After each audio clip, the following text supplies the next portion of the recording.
acuerdo de Barbados, establecer esa flexibilización de sanciones. Ahora bien, a Estados Unidos le convendría ir hacia atrás con este tema. Ellos también tienen sus necesidades y entendemos que los países se mueven en base a sus intereses, la coyuntura y la dinámica geopolítica, la crisis energética en el mundo, las guerras en el mundo.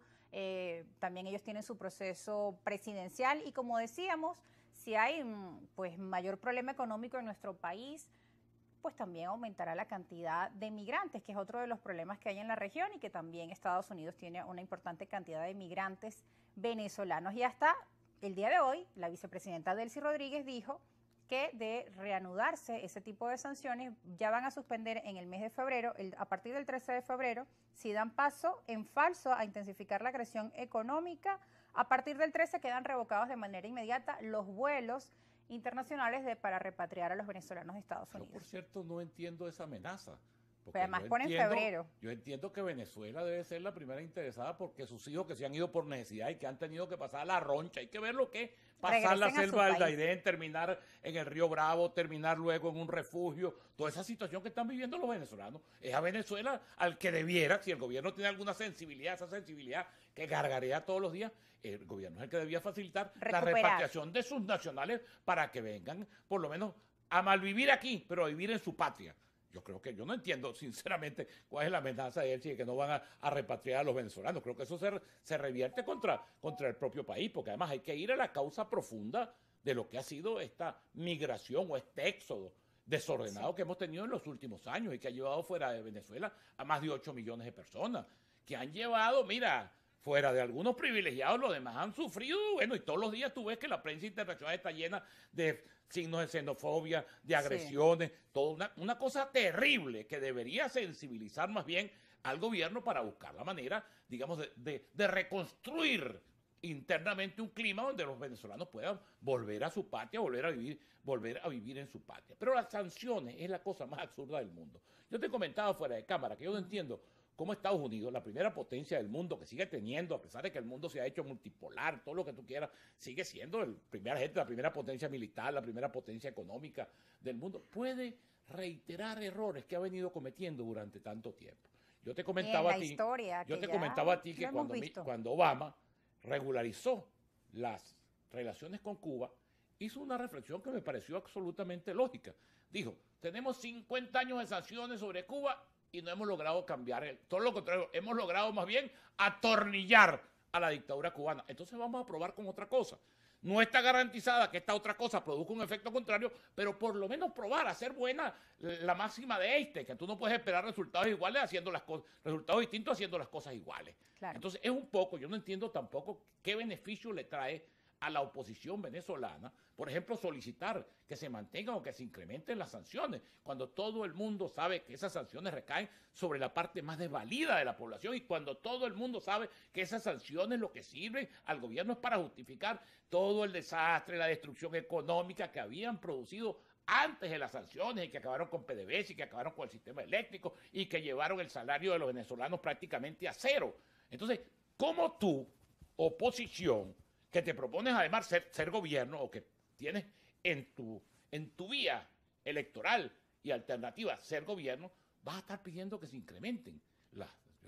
A mí eso me parece absurdo desde todo punto de vista y me parece absurdo que los Estados Unidos, además que han fracasado en todas las sanciones, Estados Unidos le ha impuesto Irán tiene un récord de sanciones, Rusia tiene un récord de sanciones, Cuba ni se diga, siga practicando una política que ellos mismos la han diagnosticado, ahí están los debates en el Congreso americano. Y al final lo que han hecho es acercar a Venezuela a otros países que son considerados por ellos como enemigos o el llamado ya club de los sancionados, Irán, Rusia, digamos, y en esta nueva dinámica de la geopolítica que muchos han denominado punto de inflexión. Debe haber una presión internacional sobre Venezuela. Presión positiva, ¿de qué presión tipo democrática, esa presión? Bueno, diplomática. Mira, aquí se planteó, en los años 60, se impuso lo que se llamó la doctrina Betancourt. Betancourt, que era un demócrata, digamos, extremista, y se quiere, extremista en la democracia, en la defensa de la democracia, impuso la ruptura de relaciones con todos aquellos países que tuvieran regímenes no democráticos. Eso hizo que Venezuela, en los años 70, los únicos países con democracia que quedaron en América Latina eran México, Colombia y Venezuela. Entonces, el continente estaba lleno de dictaduras y Venezuela prácticamente no tenía relaciones con nadie. Cuando llegó el primer gobierno del doctor Caldera, el doctor Calvani, eminente venezolano, de cuya muerte se estaba cumpliendo hace poco, digamos, se estaba, digamos, recordando, bueno, impuso lo que se llamó el pluralismo ideológico. Hay que tener relaciones con todos los gobiernos de cualquier signo. Incluso en el caso de la dictadura, tener embajada en un país es más bien un centro de refugio, es un centro de ayuda a la oposición. Por eso es que todas estas cosas son absurdas, porque son también déjà vu, cosas que nos llevan a un debate que se hizo hace 50 años, digamos, desde ese punto de vista. Entonces, es mucho más grande la presión que pueden hacer los países teniendo sus embajadas aquí. Bueno, en el caso de las dictaduras, Venezuela, por ejemplo, en los años 70, cuando era la capital mundial de la democracia, hay que ver lo que Venezuela hizo por los chilenos, por los argentinos, por todos los países que estuvieron padeciendo dictaduras militares. Cuando cayó Salvador Allende, la embajada venezolana se convirtió en el gran refugio, la gran protección para todo eso. Bueno, lo recordamos, aquí convivimos con migrantes de diferentes países de América Latina. Evaluar, porque, claro, pero en Venezuela hemos caído en el absurdo, porque la polarización nos ha llevado al absurdo, a no reflexionar, a no pensar. Es simplemente decir, si el adversario te dice sí, tú dices no, automáticamente sin ni siquiera pensar. Es una cosa que uno a veces hace llamados a la reflexión y llamados al pensamiento. Entonces la gente lo confunde. Ah, no, que si este es alacrán, que si este está blandito, que si este lo ablandaron. No, señores, es la racionalidad. Míranos. La falta de entendimiento. Nosotros vamos este año a una prueba demasiado importante. 2024 es un año que en el imaginario venezolano tiene que estar ubicado en la idea de la transición y el cambio político por métodos democráticos, por la vía del voto, pacífico, con entendimiento y con negociación. Si nosotros dejamos perder esta oportunidad, como ya se perdió en el 2018, por rivalidades, por necedades, por una cantidad de cosas subalternas, lo he dicho claramente y lo repito, el culpable de que esto se prolongue no será el gobierno, que dentro de su perversa manera de pensar y dentro de su idea hegemónica y continuista, tiene derecho, entre comillas, a hacer lo que tenga que hacer para quedarse en el poder.